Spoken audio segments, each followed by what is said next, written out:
How easy is it to make money in India? Just grab any random rock, slap some red paint on it, scatter a few coins around, and boom, you've created a deity. Before you know it, people line up to donate and pray, some even kneeling in worship.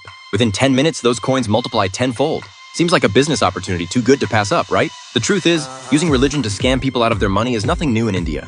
Even an alien fell victim to this very scheme. His name was PK, and he came to Earth last year on a research mission. The moment he landed, he got robbed. An old man spotted the pendant around PK's neck, figured it was valuable, snatched it without hesitation, and hopped on a train to make his getaway. This was a huge problem because that pendant was actually the remote control for his spaceship. Without it, PK was stranded on Earth. Since it was his first time on this planet and he knew absolutely nothing, PK started observing his surroundings. He noticed everyone wore clothes, so he grabbed a couple of outfits from a car, thinking that would help him blend in. But he couldn't figure out why everyone kept laughing at him. After cycling through several outfits, it finally clicked. Clothes are gender-specific. Next, PK discovered this strange paper with an old man's picture on it that could somehow be exchanged for stuff. Amazing!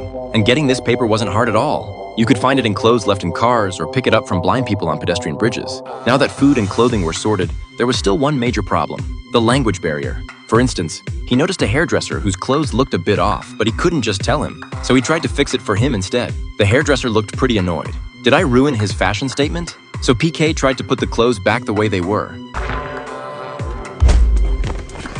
But the hairdresser was still upset, so PK bolted. At an intersection, he got hit by a car. Luckily, the driver was a decent guy who not only took him to a clinic but also let him crash at his place. On the way back, PK kept staring at the driver, then suddenly grabbed his hand. The driver nearly jumped out of his skin, quickly whipped out his license and blurted, "Gender, male. Preference, female." What he didn't realize was that PK grabbed his hand to acquire language skills. On PK's planet, they have this special ability. Just by holding someone's hand, they can copy all of that person's skills. Later, PK spotted a newlywed couple holding hands and immediately tried to join in.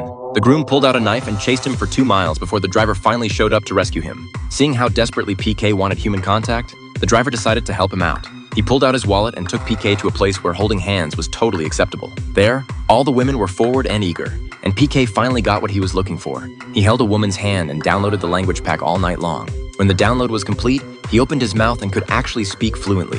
PK quickly woke up the driver and told him his true identity, then took him to the spot where the remote had been stolen. Based on the train's direction, the driver figured the thief probably took the remote to Delhi to sell it. So PK said goodbye to the driver and hopped on a train to Delhi. As soon as he arrived, PK started asking around if anyone had seen his remote. Everyone told him the same thing: ask God. God knows everything.